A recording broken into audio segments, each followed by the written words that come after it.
เนี่ยคือบ่ได้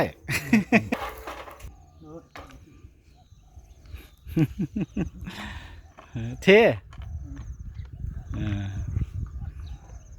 แจ๋วแจ๋วเลยโอเค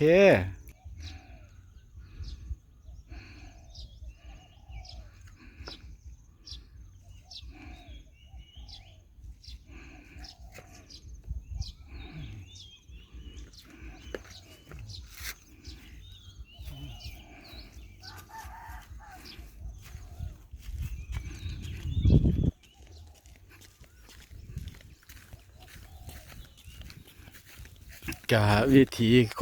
คนเฮาแต่สมัยแต่ก่อนย่อมพอเพิ่นก็ได้หาบน้ำเพิ่นก็บ่ได้ใส่บ่ใส่โซลาร์เซลล์บ่ใส่ไฟฟ้าแต่ว่าไฟฟ้ามีอยู่เพิ่นก็ใส่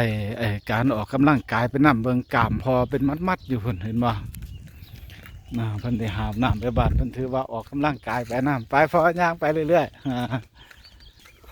เพิ่นนอนอยู่ทงอยู่ทา